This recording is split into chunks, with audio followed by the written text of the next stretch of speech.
Barry Urquhart. Now, what can I say about Barry Urquhart? Nothing. No, joking. Barry has done so much. In fact, I was just thinking between Roger Drake, Barry Urquhart, Colin Shearing from Business Victor Harbour, Michael Schubert from Business Victor Harbour, added together around 200 years of experience. Allowing for Michael being the younger, we'll make that, say, 198, but it's a lot of experience, and you're so lucky to be here today to hear from these people and to talk to them after the official speeches as well. Barry Urquhart has been around in the marketing retail game for a lot of years. He's an author of 6 books emphasising service or relevant service excellence. He is a national media spokesperson. You see him, you hear him, TV, radio, internet, etc. And he's passionate about what he does. So without further ado, and he's got much to talk about, please welcome Mr. Barry Urquhart from Marketing Focus. Ian, thank you very kindly. I don't think he explained really. I'm a market researcher. So if you've come here for answers, I'm not the right person. My skills, if I have any, and that's always a moot point, is to ask questions to which you have the answers. And I think the real problem is that in business, particularly today, is that we're asking the wrong questions and therefore we're not addressing the right answers. What I hope to do today is to give you some insights and overviews on exactly what the marketplace is. In doing that, I can forewarn you. I'm going to affront you, confront you, and I hope not offend you, but doubtless I will, in some instances, offend some people. It's not the intent. But if I make you feel uncomfortable, that's fine, because what we've got to agitate you to do is to do something different. Julie asked the question, hold on, Roger, what has changed most? Is it innovation, or is it culture, or is it business? No, there was a very simple answer to that. One word: change. Change has happened so much faster now than ever before. It's a little bit like the Intel chip within your computer. Once upon a time, they'd say every 18 months, it would half in size and treble in capacity. If you've got a kind of Taiwan circumstance, Roger, drove down here in his Tesla. You wouldn't have a Tesla motor car if all of a sudden China takes over Taiwan, because 70% of the driving force of the computer base of a Tesla electronic vehicle comes out of Taiwan. The moment you lose control of supply chain, when you're not there in innovating, creating, and you're dominated by a centralized government controlling 1.4 million people, you slow things down. What we've got to start to say is, if it is changing so rapidly, pause for the moment. How rapidly are you, your product, service, brand and company are changing in itself? The lifetime expectation of a business today as a startup is about 3 years. Now that is a challenging sort of reality. Innovation is what it's all about. Change is foreboding. But it's a reality. The one thing I can say, and let's go back that 3-year horizon. It was only just over 3 years ago that we had the COVID pandemic announced, in February 2020. Think of the changes in society, business, buying habits and all that has evolved in that 3-year span. Well, I'm here to tell you right now that the consumers are back, but they are very different to what they were from 2019. Same age, same occupation, same income, same postcodes, but their buying patterns have changed substantially. And if you're going to say, oh, let's go back to the good old days, there are no such thing as good old days. The consumers are very different. A lot of people aren't picking up what is actually happening in the marketplace, because the consumers are coming back. But interestingly enough, particularly in a very pronounced fashion this year, they're coming back to bricks and mortar stores. Since November last year, the 24th of November, can anyone recall that? It was a Friday. And we had embraced a concept for about the last 7 or 8 years called Black Friday. A lot of people in Australia don't even know what Black Friday is. It is an irrelevant term for consumers. It comes out of the retail industry of the United States of America. I know that many of you will know this, but I want to share it for those who don't. It's called Black Friday because And think about this. November 24. Most businesses in the broader retail sector, and that can be BCS Electrical, they're still retail. It can be Coastal, Heritage Furniture, no question about that. Up until about the 24th of November, the last Thursday of November, which is one day after Thanksgiving Day in the United States of America, you have been trading in the red. You've been paying off your overheads, your wages, your income, your superannuation. 100% of your profit is concentrated on for the 4 or 5 weeks between then and Christmas Eve. That's Black Friday.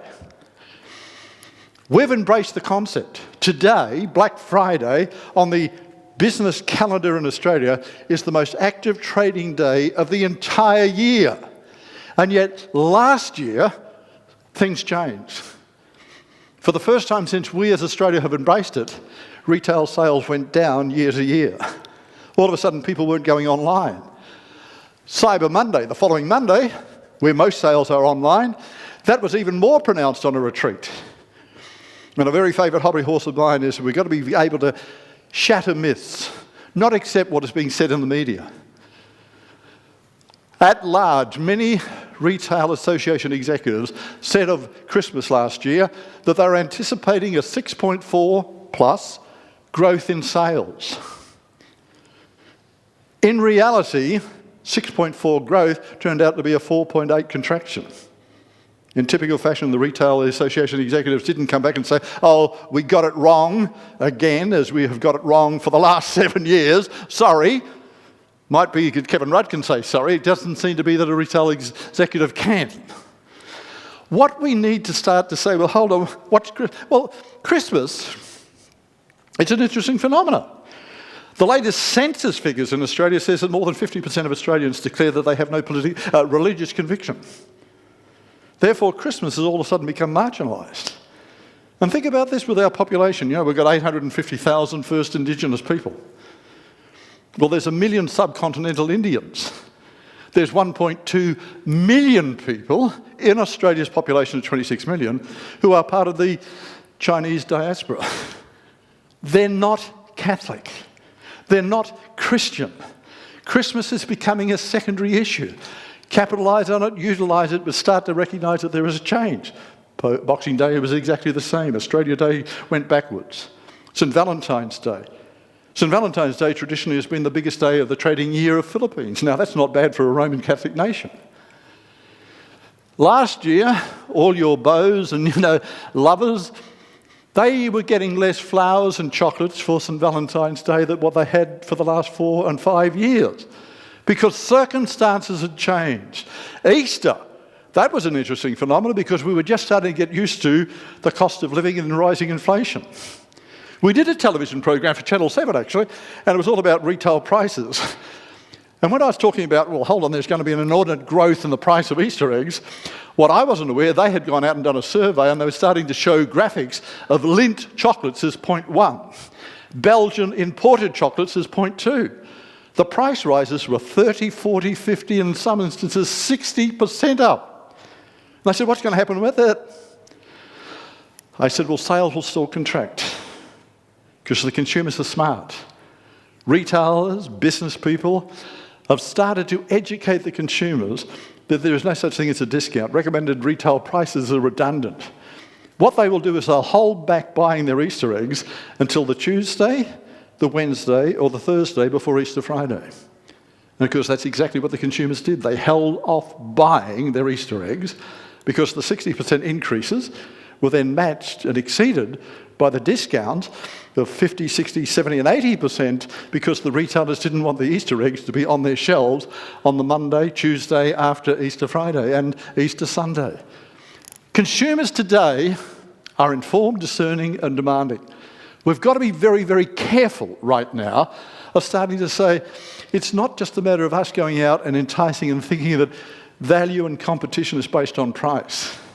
One of the questions I thought that was going to be asked about with Roger was just how important is price? Jill and I do a lot of research and have done so for over 50 years.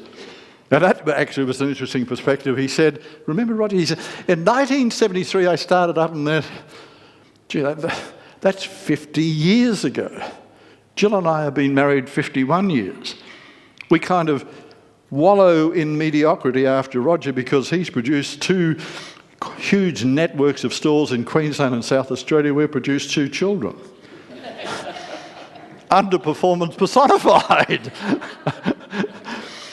But I'm more than happy for that to be the case, because as he said, get big, get small, or get out. And I think that that's the sort of situation you've got to look at. What we need now to do is to say it's not important or imperative to be the biggest, the best, the fastest. It's to look at it and say, is there an opportunity? And there are opportunities unfolding unbelievably. There seems to be a fixation at the moment in business, and there's a degree of comfort.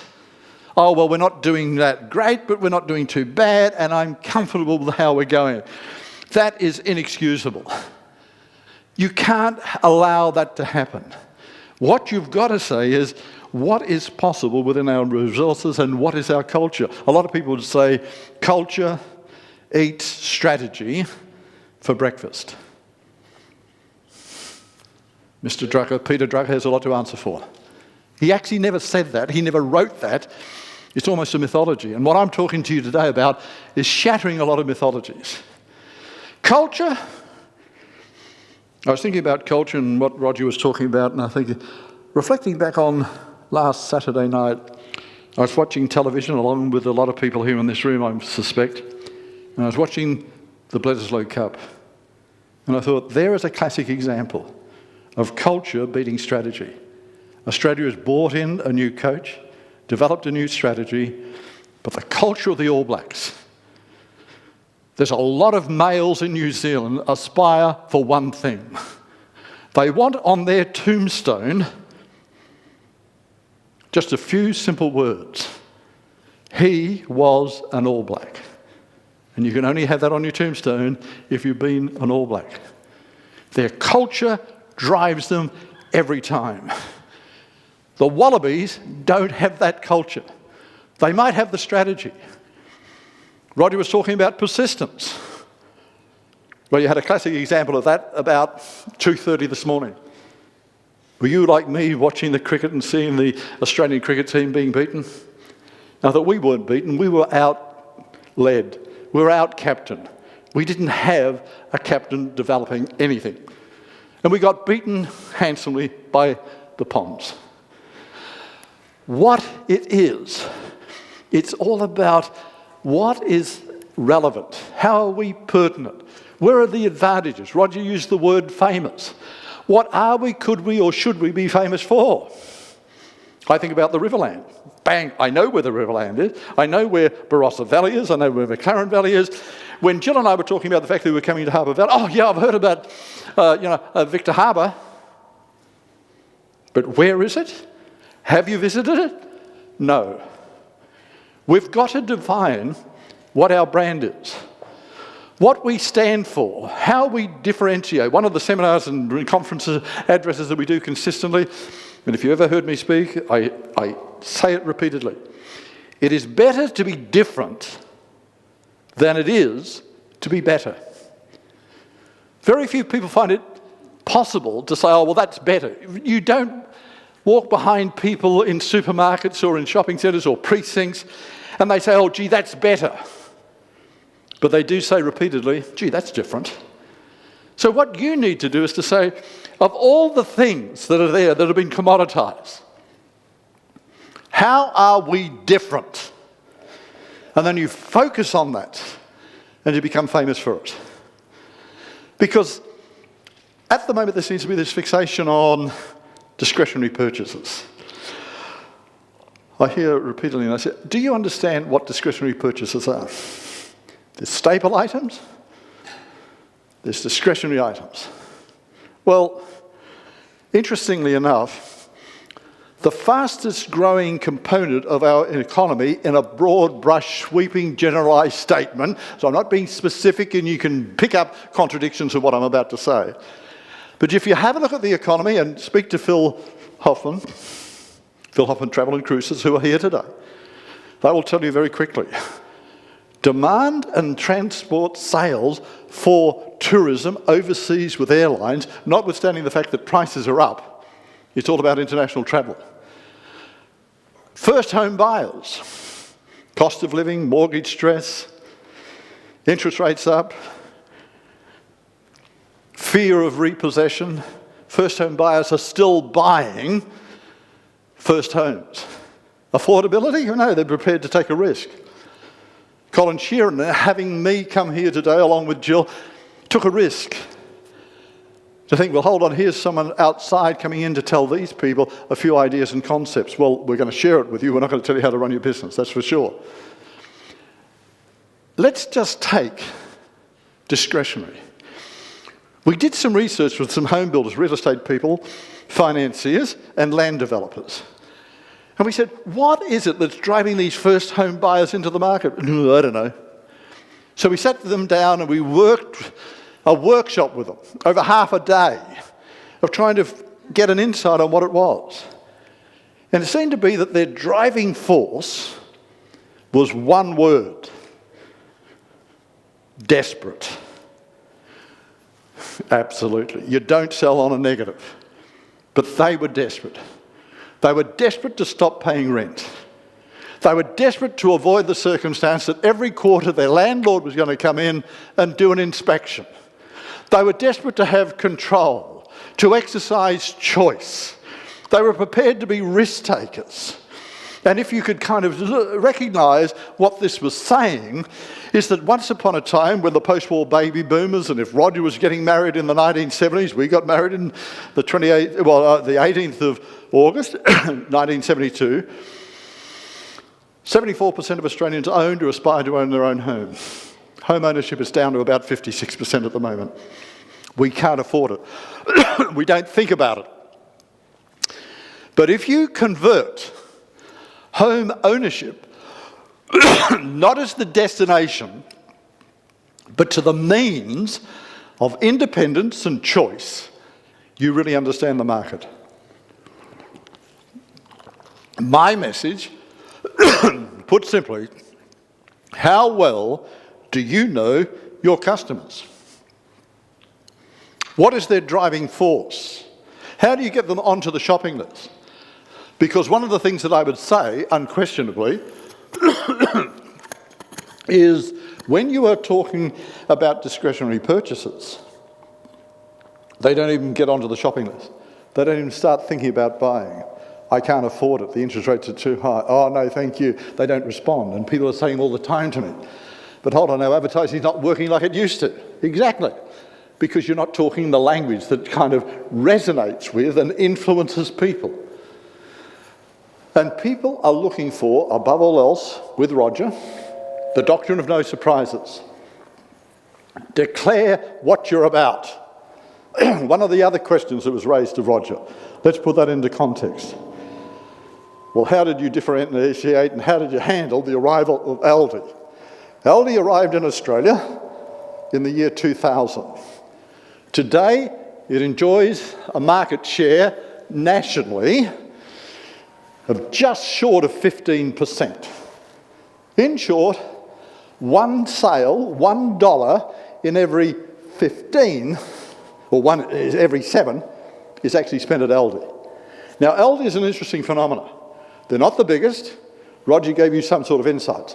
A full service, broad range Coles and Woolworths supermarket was up until recently a store that had 34,000 SKUs, stock keeping units. Product in range, 34,000. They're narrowing that down and getting closer to 25. Roger said Drake supermarkets about 20,000.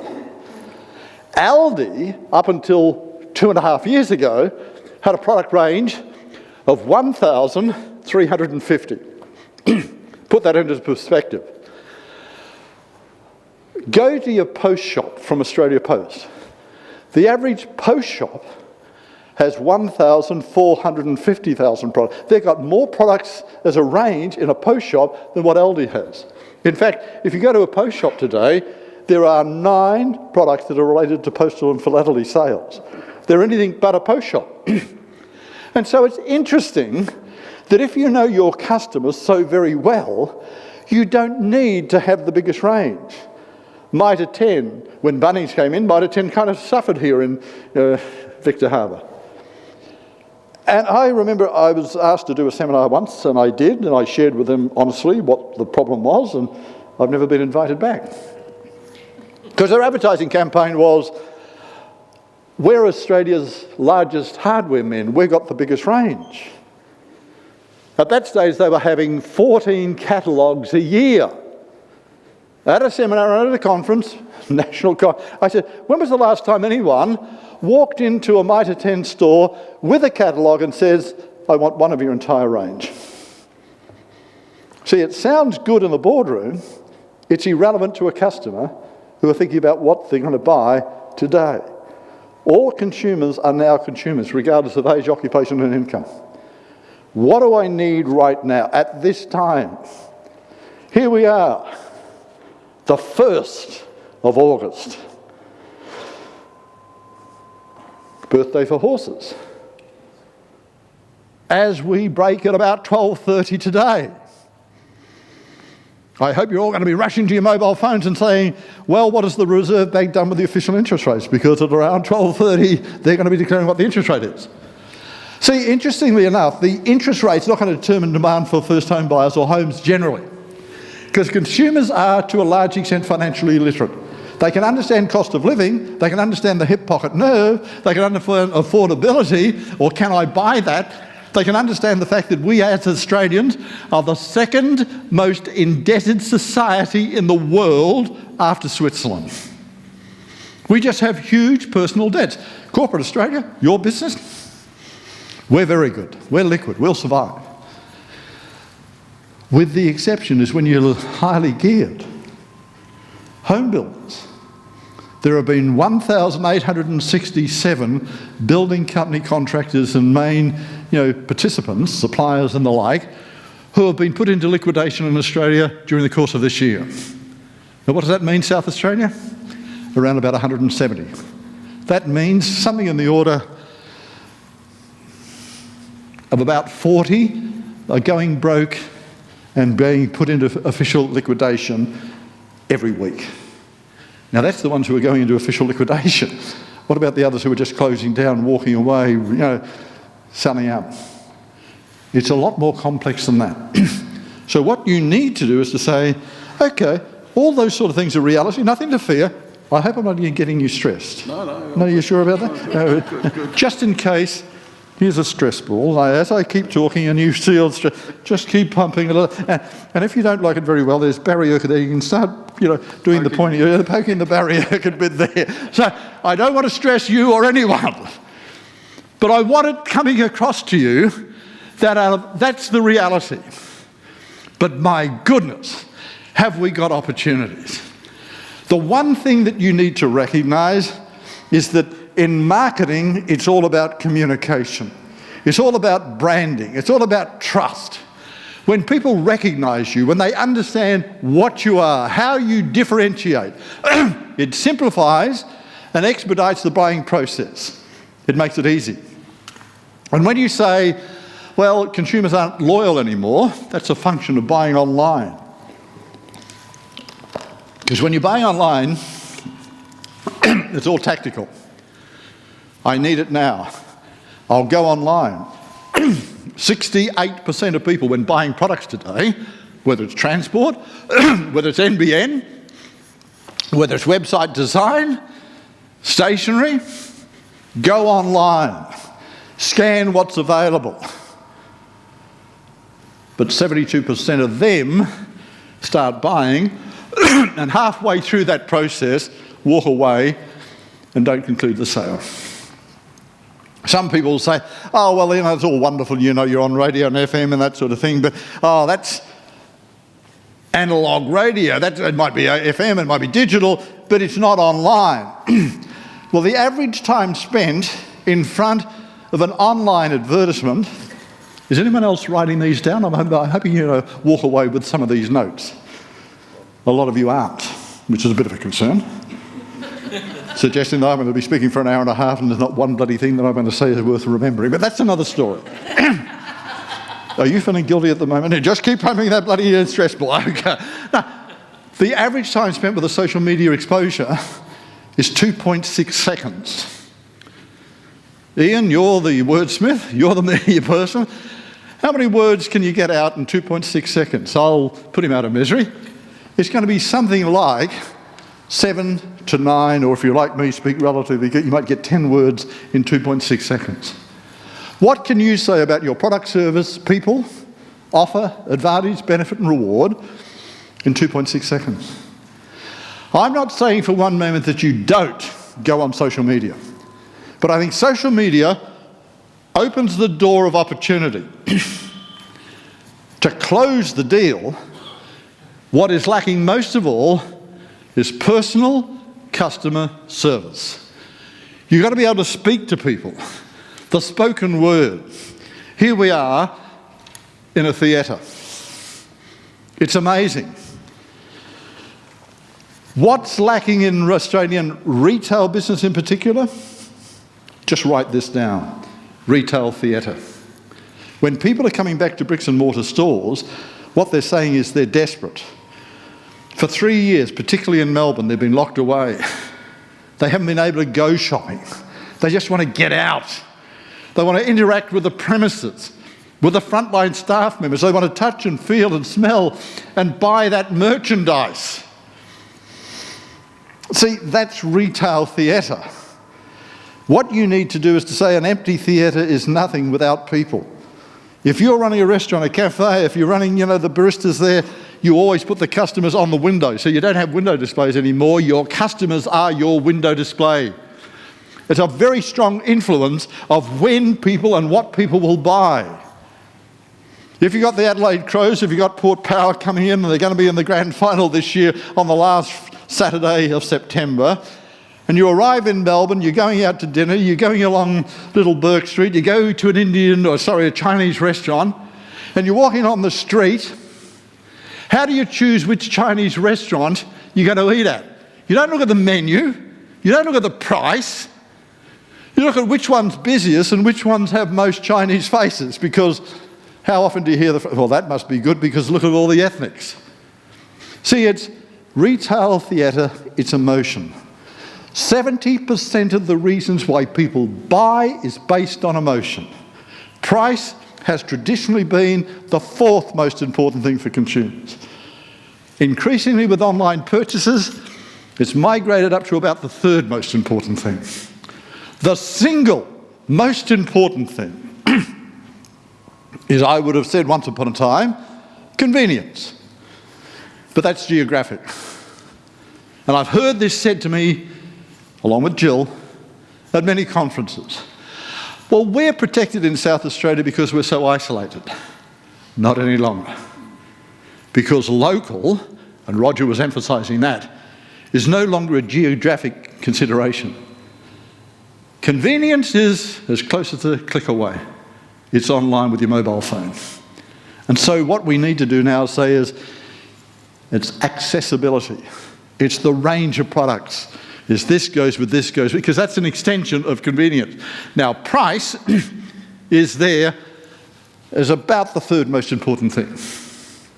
It's not to kind of discount local, but I hear this all the time.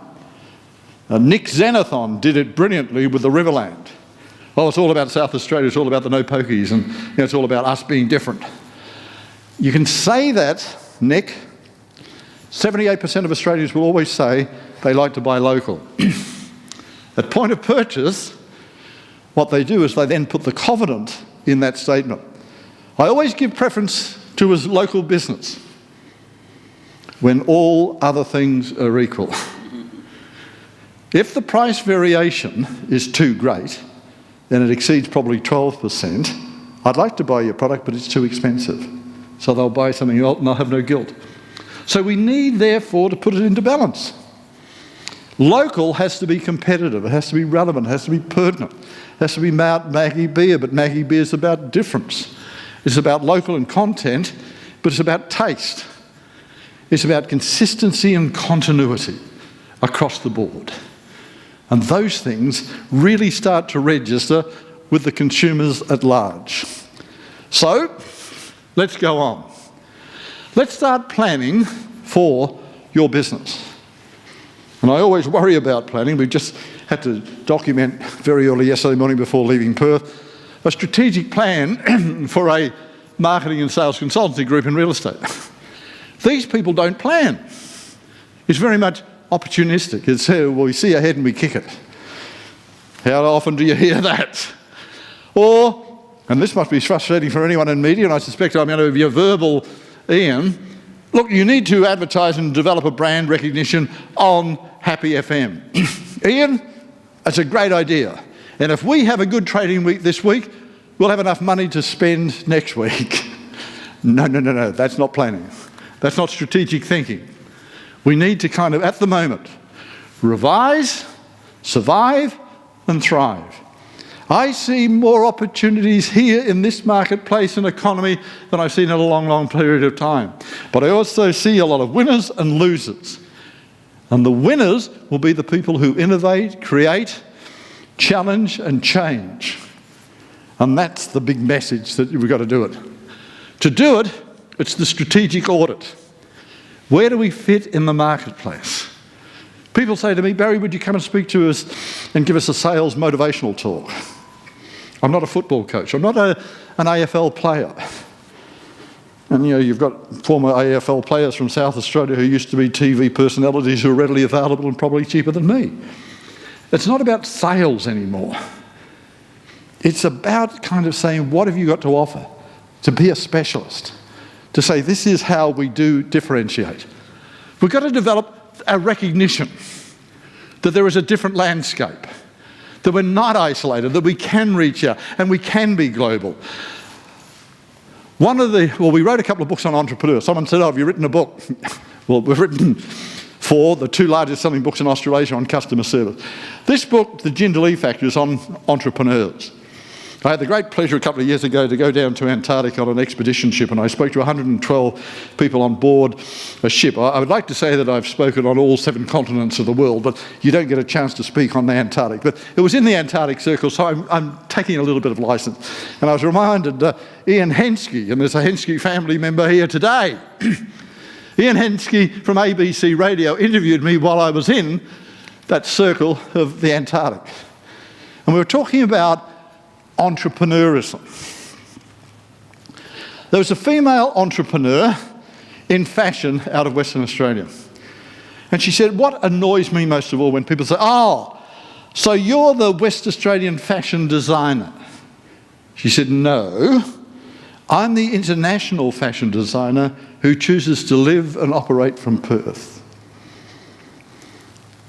Old information looked at through new perspectives creates new information. Develop a new perspective to say that I am relevant. I never promote the virtues of West Australia. I can't promote the virtues of Western Australia because we do support the Eagles and to a lesser degree the Dockers. And I don't say that apologetically, I just say with a measure of irreverence. But it's a different landscape. Oh, Victor Harbour, we're into tourism. Typical response? Oh, you too. Isn't everyone? And they're all we used to operate from Kalamunda, which is about 23 kilometres east of Perth, up in the hills. We're into tourism. We have a tourism division with our local government. Not quite like Victor Harbour, the city of Victor Harbour. This is the city of Kalamunda. They have a tourism committee. And they trade Saturdays and Sundays and close Monday and Tuesdays. I said, so what your message is, tourists, come up to Kalamunda, you're welcome, but please, not after 5 o'clock on a Friday or on a Sunday, and make sure you don't come until 9 o'clock on a Wednesday. No, if you're into tourism, it's 24/7. We have spoken at seminars and conferences in New Zealand over 150 times. Once upon a time, New Zealand literally closed down at 5 o'clock on a Friday night and didn't open until 9 o'clock Monday morning. And all of a sudden they opened up the economy. And they said, free trading hours, this is what it has to be, but it has to be unabridged. We've got to be accessible. And their economy and tourism, they become a destination. Would you go to the United States of America? And they have done studies like this. Phil Hoffman, Travel will tell you that. Americans, if asked, if time and costs were not a factor, where would you most like to go on holiday? New Zealand first, Australian second. And it's a very strong point. One, we speak English. Two, we're not going to bomb them. But you're not going to get the Americans for one simple reason. Less than 17% of them have a passport. So they can travel to South America, the Caribbean, and they don't need passports. Americans believe this is the world and it's all within the geographic constraints of mainland USA. To get them over here, and because here's part of the problem in South Australia, trying to get American tourists. When you go to America, when you go to Europe, when you go to England, how often do you hear, oh, I would love to go to South Australia. I would love to go to Victa. I've heard so much about Victa, and you know what? I'm going to visit it sometime before I die. In other words, God's waiting room. What we need to do is to say, how do we get the Americans, the Brits, the Europeans saying that they can be here? It's all about, and this is right, write this down because this is fundamental in all products and services. Time and timing are incredible measures of value. The average American worker gets 2 weeks holiday a year. They think it's going to take 3 days to fly to Australia and 3 days back. 6 days out of 14 days, can't afford to do it. If you said, with Qantas, don't run an advertising campaign with a guy who claimed to be, from marketing, Morrison from marketing, no. What you need to do is to say, where the bloody hell are you? No. What you can say is you can jump on a plane on Qantas, you can sit down, sit back, enjoy 3 great meals, have a little bit of movie entertainment for 20, have a snooze, and you're there within 28 hours, 18 hours, 21 hours. So all of a sudden you're within reach. It's enticing. Because when the Americans, when the Europeans and the Brits talk about Australia, they talk about 3 things. Barrier Reef, Sydney Opera House, and Uluru. Perth, Western Australia, South Australia, Adelaide, Mount Gambier, Victor Harbour, not even in the equation. So if you can kind of repackage, and I was thinking about that with Roger when he said, if I ever went into a load of whatever and I came up with a box of chocolate, I was meant to, and he said a Mars bar actually. I said, but Roger, it's not the Mars bar, it's really the packaging which is going to appeal to you. It's how you package the product. It isn't the case I've seen so many times the tourist department only promote Sydney with all their stuff they do international. Okay. So the question or the point being made is our problem is the only time they ever promoted is Sydney because it's the gateway to Australia, that is the main artery. Exactly. And that's the problem. It's not all about Sydney. It's all about, well, hold on, if you've got a couple of weeks and you can be there full time and you can fly on or you can have direct flights. Now with the 787-800 series with Qantas, you can fly Perth to London direct with no stop. You don't have to go via Dubai. See, it's accessibility. It's about the hours. It's about the premium. It's about, yes, not relying on public servants. It's about perhaps this community, and here's the point. You are business Victor Harbour. You need to come along, and this is one of the key points of marketing, just write this one down if you will again, collaboration. You can't do it on your own. Let's say you have a precinct. You do that, and you say, here's the precinct. And that's what we did this morning. We got up early and we thought, well, let's walk the town. We walked past here, we went up to Nina's for a cup of coffee, and then we walked around the town, then we ran across Colin. We had to get a feel for what was available. That's part of the problem. People are saying, you've got the best kept secret in town. You need to reveal to people what it's about. And then there's the, oh yeah, I know they've been there, done that. We've got some magnificent gorges.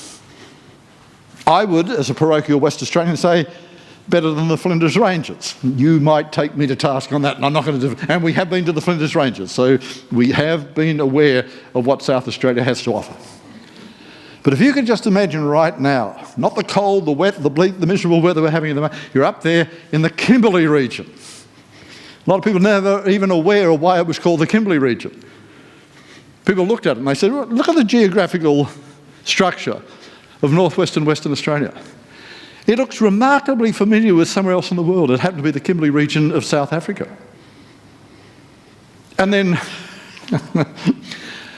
5 mining companies got the mining rights and they started looking for gold, for bauxite, for nickel up in the Kimberleys.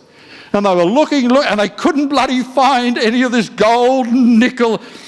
And then all of a sudden, a company called Rio Tinto said, we're going to take the mining rights. What do you find in the Kimberley regions of South Africa? Diamonds. Oh, let's start looking for some diamonds. And they found the largest diamond field in the world. Pink diamonds that you're paying for a premium. See, if you are closed in a myopic, scotoma type situation, you become immune to what's there. You don't see what potential is there. It's exactly the same as the Kimberley region as a tourist destination in Western Australia. Could you imagine right now being up there swimming, and there are no crocodiles, I might have to add, no crocodiles at all, in the Kimberley region. That is alluring. Now let me ask for your indulgence. If you heard me and seen me speak before, I'm using this slide again because I think it makes the point. Indulge me if you will. Look closely at that magnificent landscape from the Kimberley region. Now, turn your head on the left horizon.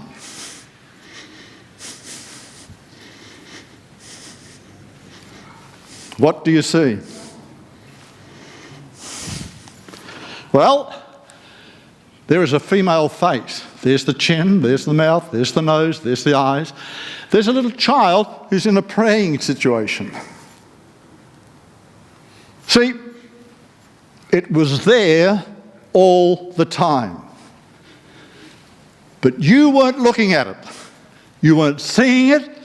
And I can't help but feel that there's an undercurrent story with Victor Harbour on this. We have all these attributes, and we can talk about the Encounter Bay, we can talk about the whales, we can talk about the horse-drawn truck, which Jill and I are both going to do this afternoon and experience. There's no question about that. But you offer more than that. Because you're competing with McLaren Vale, Mount Barker, Barossa Valley, all of that type of situation. So let's try and develop a different perspective across the board. Let's develop a story. And you hear this sort of thing about a story. And let me declare, I'm not sure what my religion is, and I don't know whether I have a faith. But I read a lot, and I'm always prepared to be educated. And we did put our books on as an e-book, on the advice of a woman. She was in New Zealand consultant. She said, Barry, if you convert your 2 books on customer service to e-books, I'll sell 10,000 copies each. No, and we thought it was going to be a great expense. Okay, we did it, spent a lot of money, spent a lot of time, went back to her in Auckland, New Zealand and said, look, we got the 2 books, can you send the cheque for the 10,000? She said, oh, no. You pay me, and then, I'll pay you off on each book. I said, oh, that's not exactly what you said was going to be the case. As it was, we lost money. But it introduced us to a new market. Because being available online, all of a sudden we're getting inquiries from Iran, we're getting inquiries from Turkey, from Mexico, from Brazil, from Argentina. We're thinking, this is a problem because I don't speak Spanish and I don't speak Portuguese. But we ended up having to go to Istanbul. And I said, Jill, if we're going to go to Istanbul, I want to go to Israel. She said, I'm not going to go to Israel, it's not safe. She said, we're going to stay within within Turkey. Now, Turkey, interestingly enough, gives you a lead to what Victor Harbour needs to do. Are you aware of what has happened in the last 9 months in Turkey? It's no longer Turkey.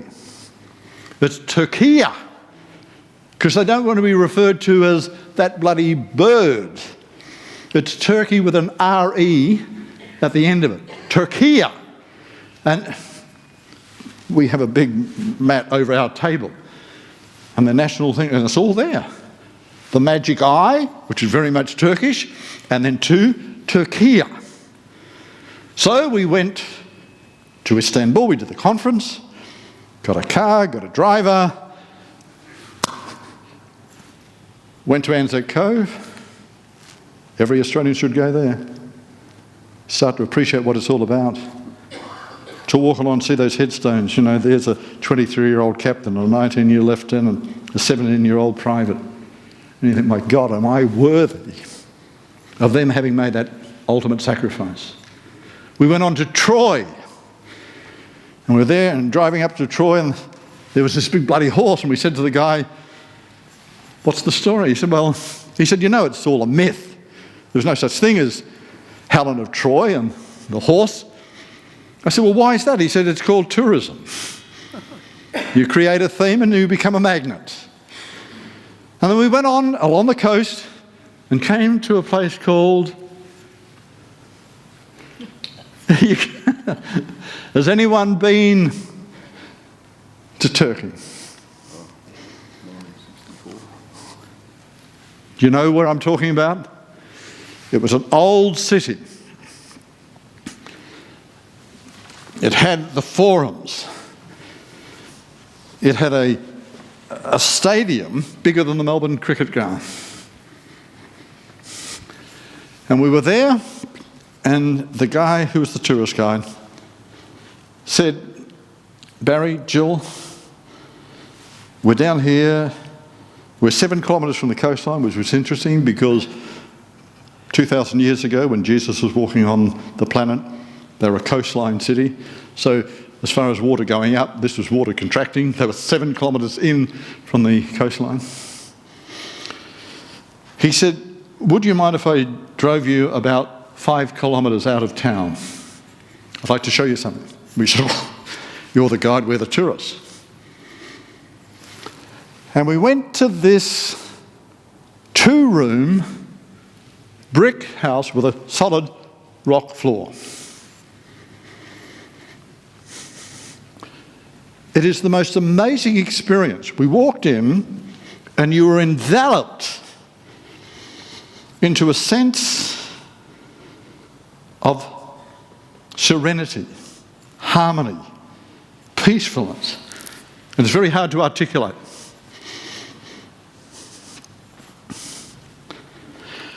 You are looking at the last residence of the mother of Jesus Christ. That is the last residence of the Virgin Mary. And we turned to him and we said, why weren't we told? You mean you've had this for 2,000 years? And then you read the scriptures. When Jesus was there on the cross, he turned to his mother and he said, this is your son. And it was the disciple John. And he said to John, John, this is your mother. The disciple John, arguably the second most important disciple, took Mary to Asia Minor, to this very place. In fact, if you followed Jill's eye line, you would have been looking at a mount on which is the tomb of St. John. Because at 92 years of age, he was still preaching the gospel of Jesus Christ. The Tartans came down from, well, Belarus, Russia, and they ended up killing him at about 92 years of age. And I said, I can't believe. You mean, this is the last residence of Jesus, and it's now maintained by some nuns of a certain order. I said, there are 1.8 billion Christians in the world who would be beating a path to this presence if only you promoted it. My question to you, with your business, your product, your service, your people, your community or region, for a Wagyu. Jill went out last night, we ate at Salt, she had a Wagyu steak, and I suspect it was going to be yours. See, that's the sort of thing with the marble. We did some research before Wagyu beef was ever available in Australia.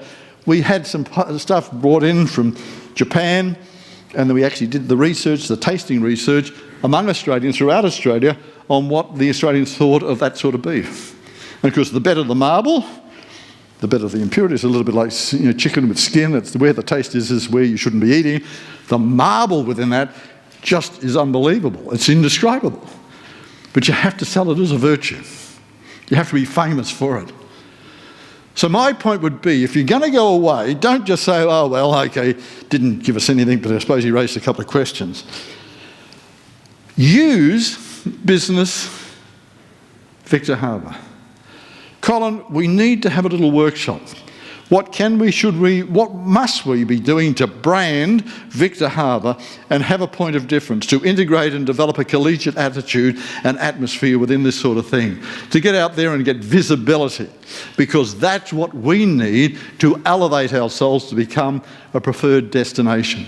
We've got to develop a story which is captivating, compelling, and not price-driven. Let's go back to that. So what it says is, how do we fit in the marketplace? Consumers are on the move, they're travelling, they're spending, but they may not be coming to South Australia, they may not be coming to the region, and they may not be coming to Victa Harbour, but they could. And therefore you need to do the competitive analysis. And it comes back to that statement I said earlier. It is better to be different than it is to be better. If we're in tourism, can we say we're great with wine? Can we say we're great with whales? No, we've stopped. And it's interesting because Roger was in Western Australia recently, and he started his little trip along a 450-kilometre walkway, Bibbulin Track at Albany. Albany had Shane's Beach. Shane's Beach was a whaling centre. We don't harvest whales anymore, so we don't use their fat and blubber for cleaning, for people, or eating. It's not that there, so we need to say, okay, we were once upon a time a port, a harbour, we need to become a destination. And of course, it's gone cradle to grave, it's a great living environment. How do you articulate that?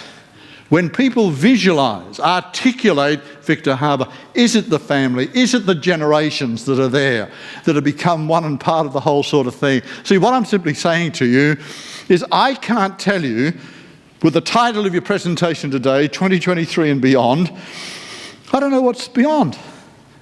Because as depicted in this sort of graphic, the highway is under construction. It's not set right now. Someone from the Department of, now I'm going to get this wrong, but it's innovation and it's services, and it's the state government department. What they've got to say is, hold on, what can we do now to kind of make a statement?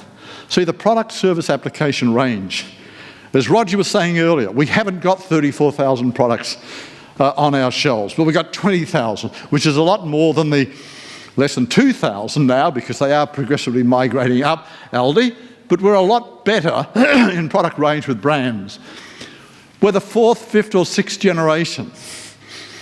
What's new? Now, if you wanted to develop a strategy, and we spend a lot of time developing strategies with business, not telling them how to do it, asking them questions, drawing it from them, and then getting them to formulate, document, and implement their own strategy.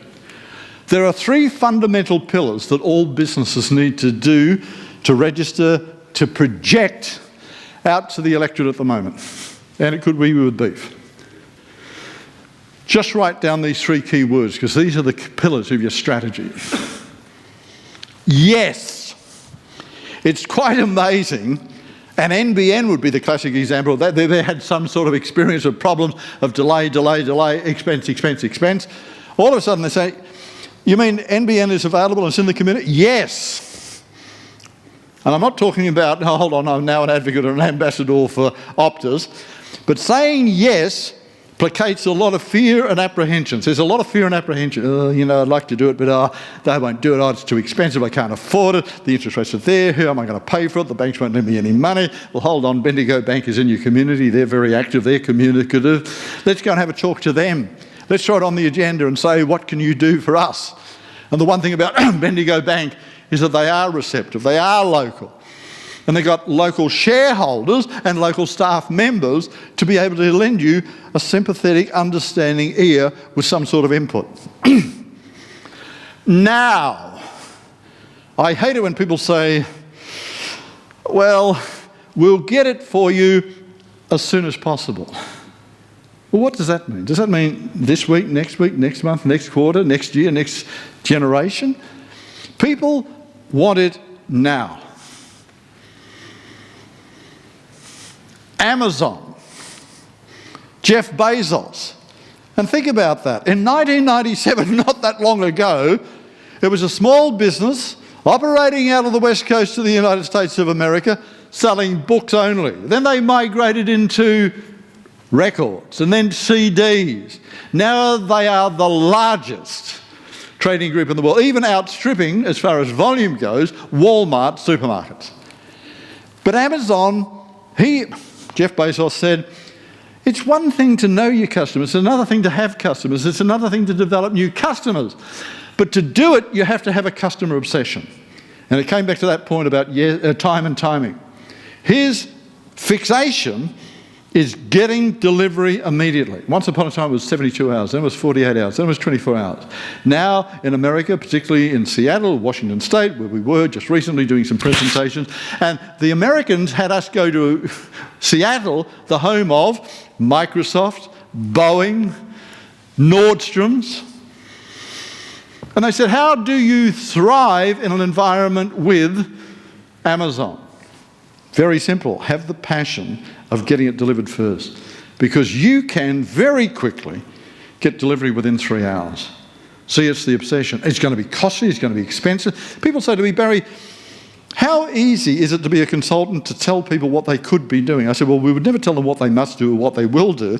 We'll give them the option. It's very easy to do that. Our problem is, it's not our money. They've got to take the risk. They've got to have the capital to invest in that sort of thing. We can make not the decision for them, we can make them informed, to give them informed basis on which they can make a decision. It's very simple, but then they've got to have the courage and the conviction and the commitment and the follow-up and follow-through to do that sort of thing. And you start with yes, and then you say now, how can you simplify the process? And it's amazing when you go online, and even long before Elon Musk took over Twitter participation from the young people was going down because you had to go through a whole lot of processes and reel more and more of your information. They just want one-touch management. You know the 1 Minute Manager? Some of you aren't old enough about that. In the 1970s, there was a book called The 1 Minute Manager, a little paperback. It was about $9.95, I think, when it was first out in Australia. 1 Minute Manager. No.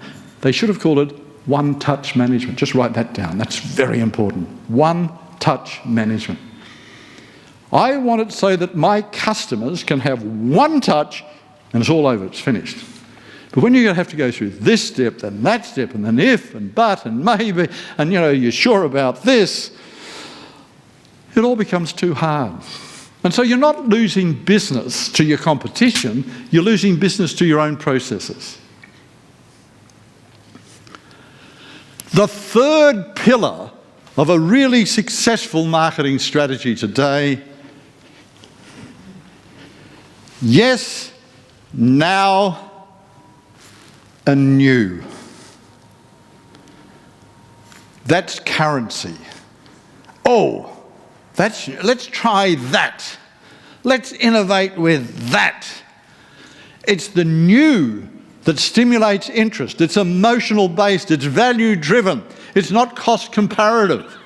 But then you've got to come out and say, well, hold on, what is it or could it be that is new?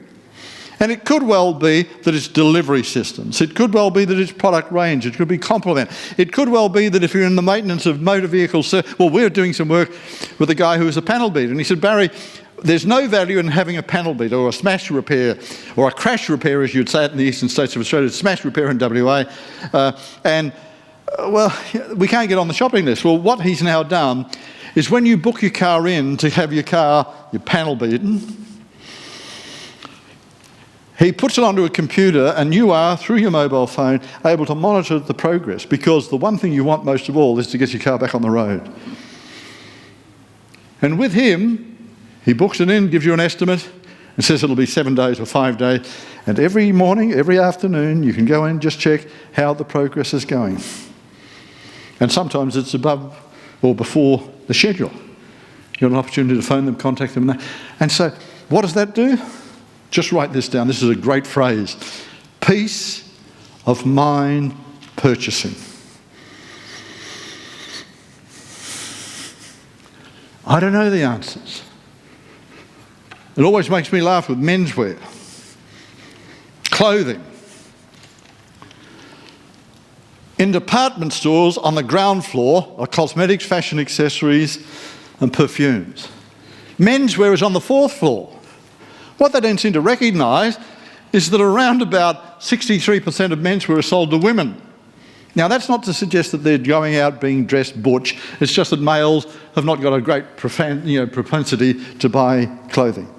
So they buy it on their behalf and they say, look, if he's not happy, we'll take it on APRA and bring it back. Just write this down. Be very, very careful. I'm a little bit sensitive about you not writing enough notes. Okay. Differentiate the customer from the consumer. Pester power. $140 billion a year is spent on purchases influenced by children. Mum, and it's not just chocolates.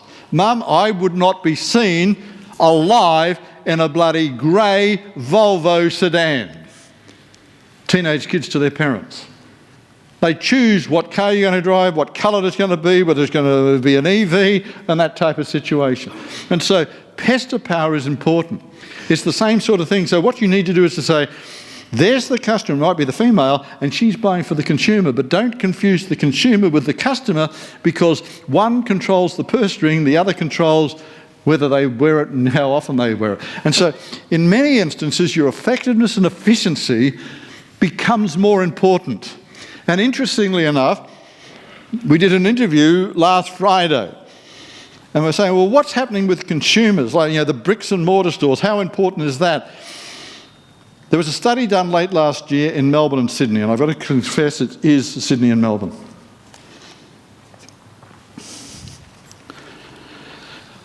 When asked what was the most enjoyable experiences they have every weekend, the third highest ranked preferred activity by consumers is shopping with the family, going to bricks and mortar. Now, first it's going to be going to parks, passive, getting out there and mixing it with the dogs and the animals and the neighbours. 2, going to public amenities like art galleries, museums and that sort of. Then it goes into family and shopping as a family. When you're talking about elite sports, when you're talking about the Matildas or the cricket or the rugby union, the Bledisloe Cup or the AFL or whatever else, that ranks very, very low, around about 7 or 8. It's still high, but it's not as high as a lot of people think. So if you can say, come in and look at it and invest. I can tell you right now, if you ask me what's the best magnet to get people to come into your premises, do a store upgrade, do your new shop front. It's just a magnet of interest and people want to come in and say, what's going on here?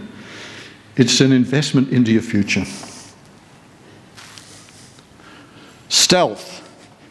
You don't need at all times to go out and do a big, broad-based, very expensive advertising campaign. As Roger was saying, is that Coles spending $50,000 to tell the community that they've just given a $5,000 donation. Stealth is personal communication, social media. But what I don't want to be is I don't want to be a member of a loyalty program. The average adult Australian has 5 to 8 loyalty cards. The problem is they take the rewards. It's not a loyalty card anymore, it's an entitlement card. If you're going to give discounts, I'll take them. If I go down to the coffee lounge and you stamp this and every 9 stamps I get a coffee free of charge, I'll utilise that. I won't be any more loyal, I won't buy any more coffee, but if you're giving everyone else a discount, I want a discount as well. It'd be far better just to lower the price and you'd be getting a lot more happier customers. And then loyalty cards. Over 70% of people who've got a Myer card have got a David Jones card. Over 75% of people who have a Flybuys card with Coles has a reward cards with Woolworths. Well, those people who are on virginity, with Virgin, it's almost a Virgin type situation, we're getting very close. Richard Branson was always that way. But if you've got a Virgin Velocity card, you also got probably, in all likelihood, a Qantas frequent flyer card. So, and then what I don't want is to get that, build up my cumulative points, and then get 6 messages in a day about the offers from health insurance, personal insurance, furniture, I think, hold on, this is not relevant. If I've been a member of a health insurance firm for 50 years, and you've sent me 3 messages and I've not responded, it'd be a pretty good indication is I won't send him any more messages. No. So all of a sudden, we've got all this information. You've got all this volume. You've got all this capacity because all of the money that's been invested in the computer's hardware, but you've made no investment in the computer software. Have people look at it, discern it, and be very selective in the communication. You've heard this phrase before. I'm just going to apply it to artificial intelligence. Just write it down, please. Less is more. I don't want to be bombarded with information. It's selective perception. Australians can read, they don't read. Go and ask any shopping centre manager here in Victor Harbour. What's the question most asked of you as centre manager? Where are the toilets?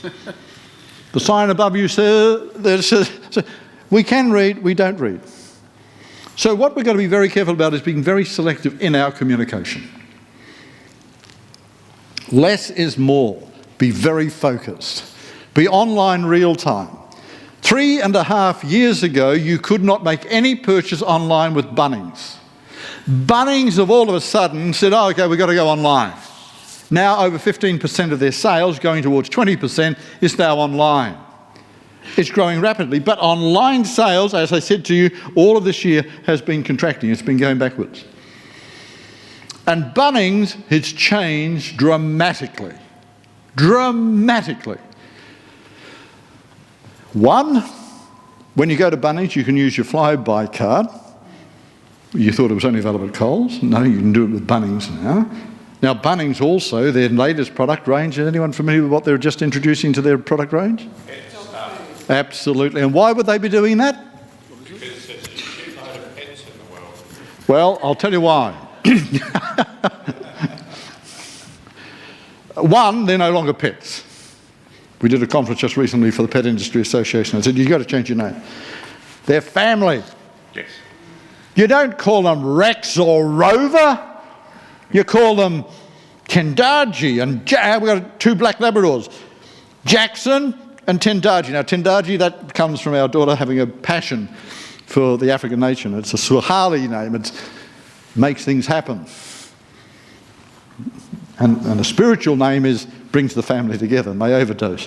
When we get home on Thursday night, the first thing, they need to be taken for a walk 4 times a day. Jill's virtue is she takes, and we live on 125 acres, so they do around the valley, into the dam, dogs, Labradors swimming, 3 kilometres. But they are family. They control our life. We can't go on long holidays because all of a sudden we get, I said to Jill last night, I'm missing the dogs already. It's a very sad case, actually. I have a boring life. Well, not without, with Jill I'm happy, but a boring life. But they're no longer family. Now, here's the point. In a supermarket, the 3rd biggest category in a supermarket today, pet food, pet care, and pet health, and toys. You have fresh fruit and vegetables, first. Second is dairy, and I'm going to make a funny comment. When you add cheese to it, a lot of people in retail don't add cheese into dairy, but cheese is in dairy. So fresh fruit and vegetables, then you have dairy, then you have pet care. The average amount of linear meterage in a Coles or Woolworths supermarket is 32 linear metres of product. Dogs in particular give you unconditional love, and we return it in spades with unconditional expenditure. Believe me, spending on your pets is not a discretionary purchase. Regardless of the price, you're going to make that commitment. You'll make that sacrifice. And so all of a sudden, Bunnings is going to be a home-based family store.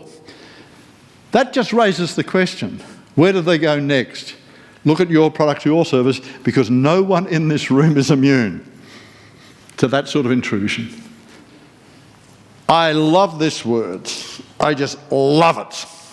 Now, I will declare, to me, I'm on the right side there, so I'm not left-wing at all. Asymmetric. I don't care what you think about nuclear submarines, but nuclear submarines is what Australia needs, for one simple reason. It's asymmetric. With 8 submarines that go underwater, not detected, can sit back with rockets and can give a bloody nose to the Chinese if ever they invaded or tried to invade Australia, or the Russians or any adversary. It says a small power can exert a lot of influence beyond the horizon. That book there, The Jindalee Factor, we wrote it on entrepreneurs.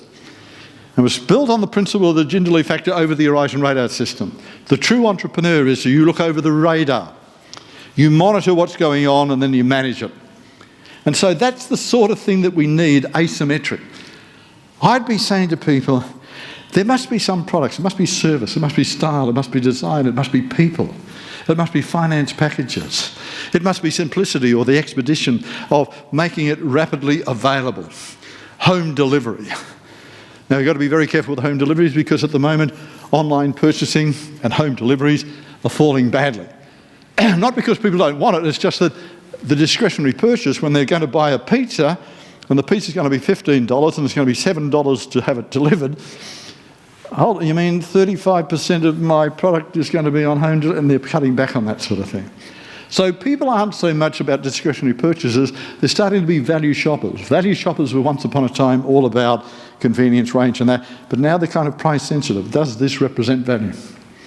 So when you go back and you start thinking about asymmetric, think about your product, your service and your range. And we've always had this sort of problem. Like, you know, small family-based business operating out of Perth, we've always wanted to project around the world. And we had a rude awakening in February 2020. COVID. We were locked down. Western Australia was commonly called the Hermit Kingdom. We had a Premier who would not allow travel in and out. 91% of our business was interstate or overseas. We had to actually relaunch Marketing Focus, Barry Urquhart and Jill Urquhart to the local marketplace who didn't know us. And you think, we've been around for so long, and here we are repackaging, rebranding, and relaunching ourselves. And there's a great lesson with that. When I said your product life cycle is 3 years, and there's your normal distribution curve. If you're into warfare, it's about planning, launch, growth, maturity, decline. I've learned very late in my career that in reality, you never get off the launching pad. You are constantly relaunching your product, service and range. What's new? Don't ever kid yourself. You can be Morris accountants, you can be Denham lawyers. But there's new services at all times available. But don't think it's like, you know, event marketing in and of itself in isolation doesn't work. My point to the government, and 5AA interviewed me on this, the Minister for Tourism recently was on air beating a drum saying, we're going to have Sam Smith come into South Australia, we're going to have some ambassadors come in, they're going to have a private presentation, and Sam Smith is going to come back to South Australia in November. Barry, what's your reaction? So what? You too. Like last year, Sydney paid over $5 million for one performance, plus his retaining earnings from percentage of sales, of Billy Joel. In November, in Western Australia, we're going to have Coldplay. And you're going to have Sam Smith. Well, so what? See, as a crime, and gee, I can say this and then I'll run, the saddest thing, and we had a guy who was the chief executive of the Motorsports of Australia. He invited us to come to Adelaide for the very last Grand Prix that was ever conducted with the F1. And it was just amazing. We came along, and his name was John Large. He was a pharmacist. Long died since. It was very sad. And, well, all right, I'll give you a plug. Before you leave, can you please go out and book and make sure that you see Oppenheimer? No. It's all about retail theatre. When we go to London, we overdose in the West End. Because when I go to those sort of theatre, why aren't I creative? I remember we were in Sydney doing a conference for a tyre company out of South Australia, which was called Continental Tyres. And so here's branding. They wouldn't mind me saying this because they gave me this briefing. I said, guys, what do you think the consumers bring to mind when I say the word continental? Europe, okay. Product, continental. Soup, continental soup. And guys, that's your problem. Anyway, we did a conference for them because, how do they sell it? Well, buy 3 and you get the 4th one free of charge. Tyre Power does the same, Bow Repairs does the same, Dunlop. They're all doing buy 3 and get... How boring is that? We did the conference, and then the day after, we stayed in Sydney and went to a theatre. And we saw a performance. Aladdin. No, I remember Aladdin very well. Go back about 3 pages. Remember that photograph of Jill taking the photograph? She forgot the name of a great city called Ephesus. Ephesus is the city in Turkey that you've got to visit, because that's the home, the last home of the Virgin Mary. But Aladdin, wow! And it was rapid speaking, and I thought, Robin Williams, where are you when we need? Robin Williams would have been the classic example, notwithstanding the fact that he was not black, but he would have been the quintessential Aladdin. And when we go, and I go to these theatres to learn, and it was exactly the same with Oppenheimer. There was the subtext. I thought, well, hold on. J. Robert Oppenheimer. I didn't even know there was a J to his name, Oppenheimer.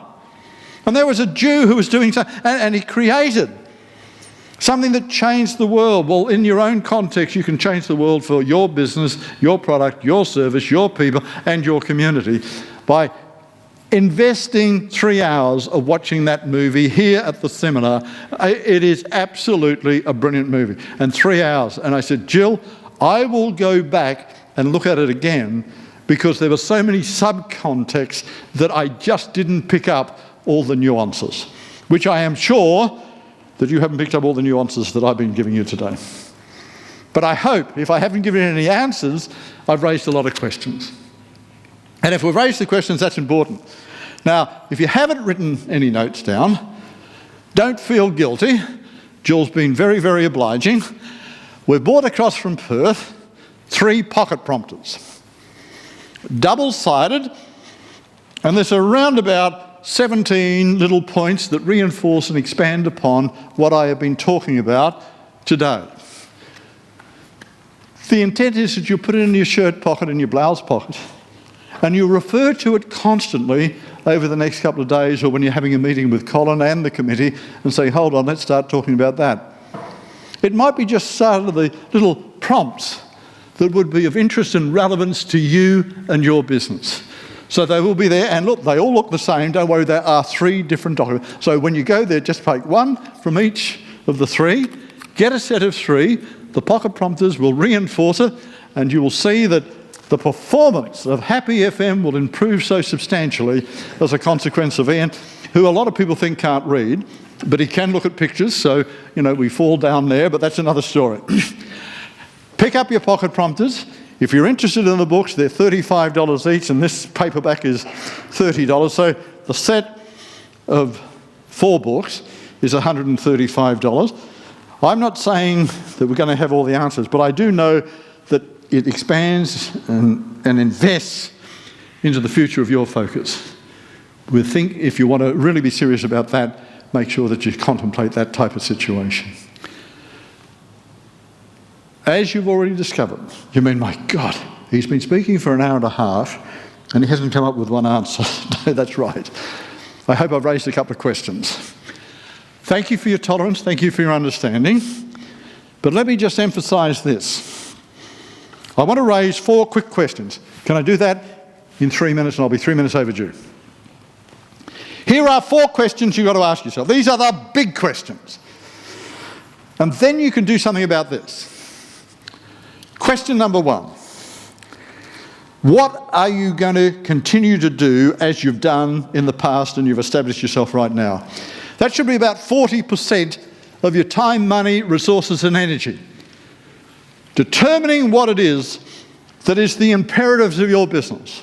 40%. 15% should be, what are we going to do new?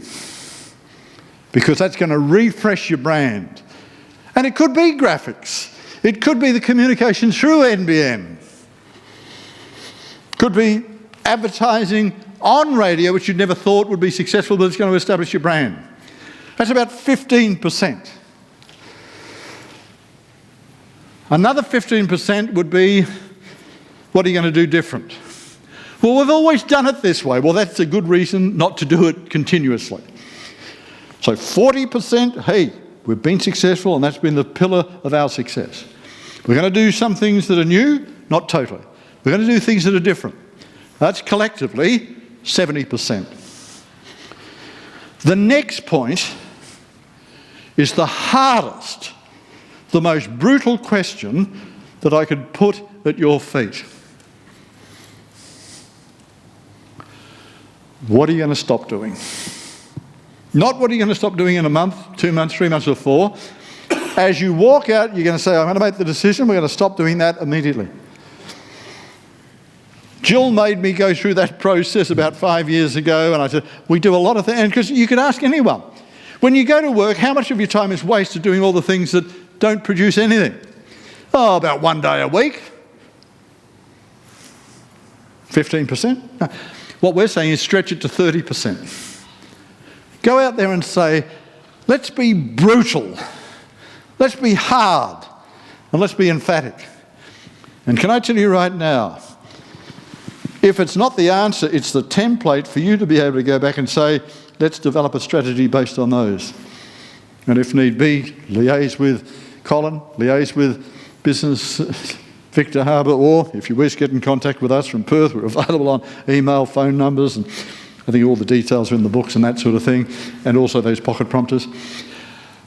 Thank you very kindly. I know that there's going to be time for questions. I don't necessarily like questions because you've got the questions. I don't know whether I've got the answers, but I'm now going to hand over to Ian to conclude the proceedings and possibly conduct a question and answer period. Thank you very kindly. Barry Urquhart. Thank you, Barry.